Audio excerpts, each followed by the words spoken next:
why I love major economic downturns. And the first video that I'd ever sent as an owner or CEO in 2008, right after that big crisis hit. And for the first time ever is when I had multiple companies. Well, the intention is to speak into the lessons that happen with every single downturn that I've seen happen. Because it's always coming. Like another economic downturn is happening.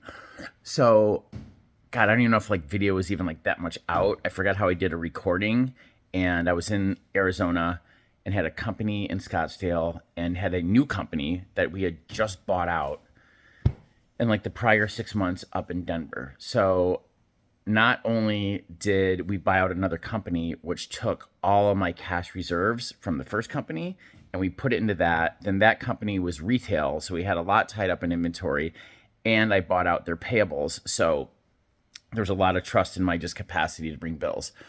But the video theme was this when I sent it out. And it was really also addressed to the new team because they really didn't know me yet. And their owner was going beep, and he didn't know that much when it came to like the internet or even think having like financial basics in place. Like he killed it while he did it in the retail world, but they were just going down. And then I also had a team of four who were with me for about 8 or 9 years who were like insanely amazing. And it's like, well, okay, how do I protect them and assure them? And don't get me wrong, the times suck. And I always lead, once I started to see red for a while, I always stopped paying myself first. And then that was happening. But the theme was this. Team, I just want to let you know that we're okay. I get that people are going out of business left and right. In fact, in our own strip mall, where we had our internet company and we're starting to grow to a retail presence, where we went from 1,500 square feet to 5,000, people were gone like that. Like I'm talking like within 60, 90 days, people were just like leaving. And my landlord, who I was doing the lease from, they're like, yep, they're just dropping keys and they're not saying anything. I'm like, okay. I'm like, listen, everyone, we're good. We're okay. And this is why this is amazing. This is why this is amazing. Because it's going to shake out the fucking weak people. It's going to shake out the fucking weak people who are like, the metaphor would be like, remember when the internet just started and you could have $1 billion company simply because you had a name, right?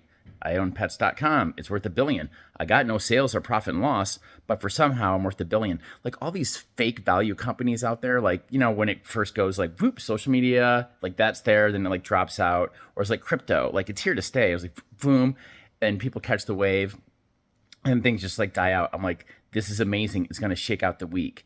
And how it shakes out the weak are the people who don't know the language of business and money.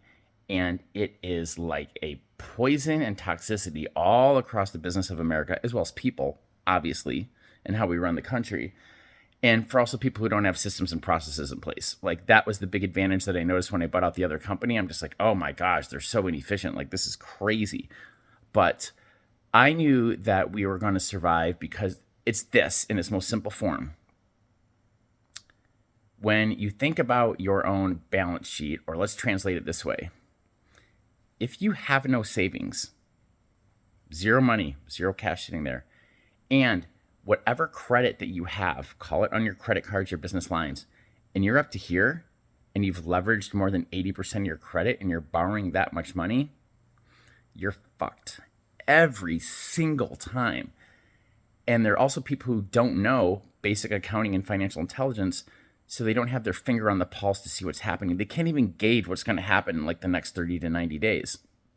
And I knew it would shake out the week. All these people who like live by Christmas, like that's not a business. If you need Christmas to survive, like that leveled Christmas, like that totally would have put us out of business. I think that was the first break-even Christmas like we ever had. It's just great because it shakes out the weak. And if you want to be strong, it is simple as actually having a profitable business in life, quarter in, quarter out for most of the time, so that you have the padding, you have your little nest egg, you have all your acorns, your savings. Your savings are there for when Murphy comes, because he's coming again, and you get to deal with the shit show. your credit line in space and how much they trust you in paying your bills is there for the wiggle room for when the shit comes again. And boy, did people go down like flies, especially in that retail world as the internet was growing. Like internet, we were crushing people already in the retail. Then like they started going down, and like retail people, like in every single industry, started going down. And I just watch it happen again and again and again. And anytime a big downturn happens, I actually get excited because it shakes out the weak.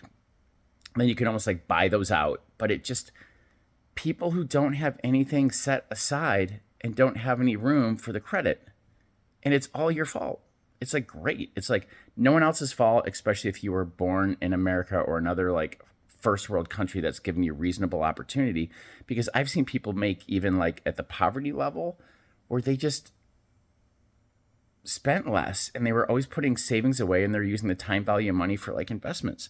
But every single time it is so easy to tell who is going under, and it's going to happen fast. It's going to happen in that first 30 to 60 days. Like how many people have a home?